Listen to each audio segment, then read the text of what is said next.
profissional. Um grande abraço e sucesso para você!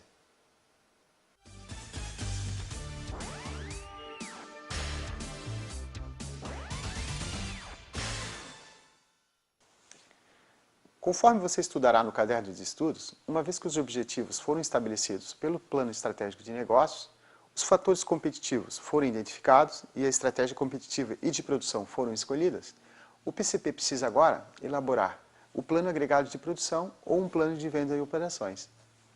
De forma geral, esta etapa do planejamento da produção consiste em estabelecer um plano de produção para determinado período, longo prazo, segundo as estimativas de venda e a disponibilidade de recursos financeiros e produtivos. Para fazer isso, o planejamento e controle da produção deve definir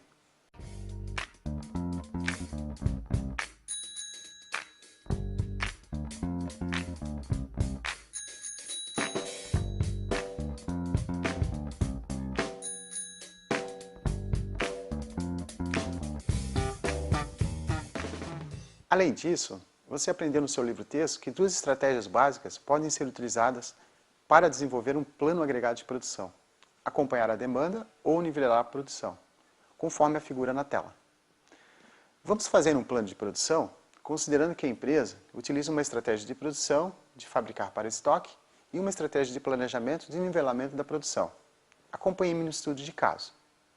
Vamos considerar que uma empresa produz uma família de produtos composta de 4 produtos acabados: A1, A2, A3 e A4. A previsão de vendas desses produtos para os próximos 6 meses estão resumidos na tabela a seguir. O estoque inicial da família A é de 150 unidades e espera-se manter o estoque em 150 unidades ao final do período de planejamento. Existem ainda 100 unidades em atraso da família A, que ainda não foram entregues aos clientes. Note que os custos de produção para a família A são iguais e estão disponíveis na tabela.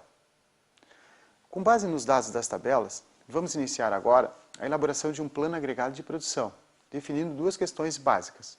A primeira é qual é o total a ser produzido, e a segunda é quanto deve ser fabricado em cada período do plano.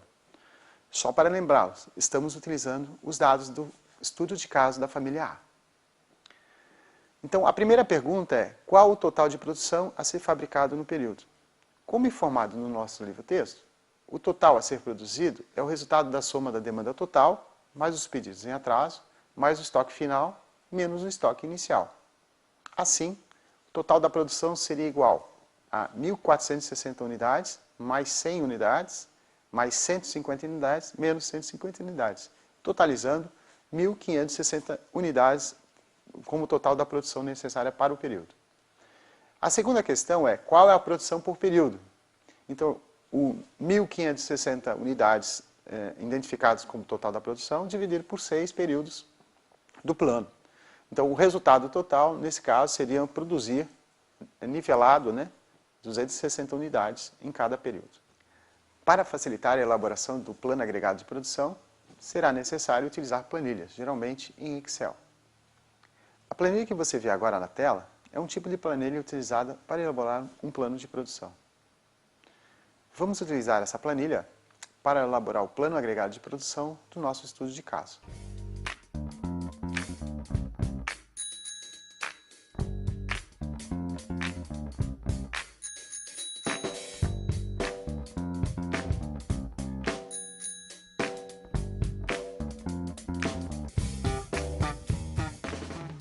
Verifica-se que o plano agregado de produção tem um custo total de R$ 12.052,50 e nenhum atraso foi observado para os 6 períodos considerados no plano.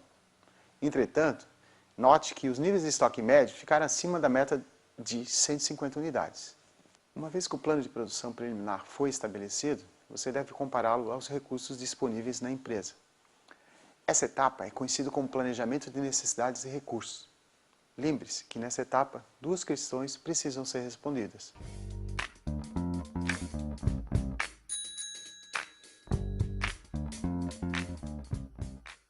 Sabendo que os produtos A1, A2, A3 e A4 consomem recursos de 4 departamentos, a lista de recursos em horas para cada família de produto é apresentada no quadro. Veja.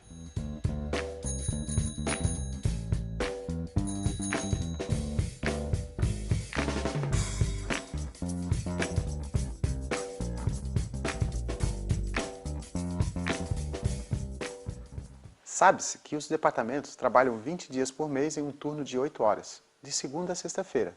Observe na tela.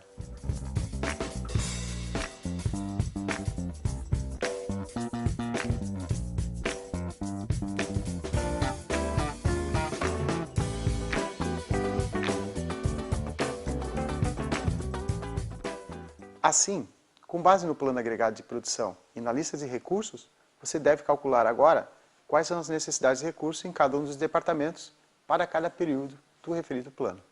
Observe que na tela agora você tem um resumo da necessidade do departamento W, calculado a partir dos dados da quantidade de produção em cada período, conforme o plano agregado de produção elaborado e a lista de recursos em horas.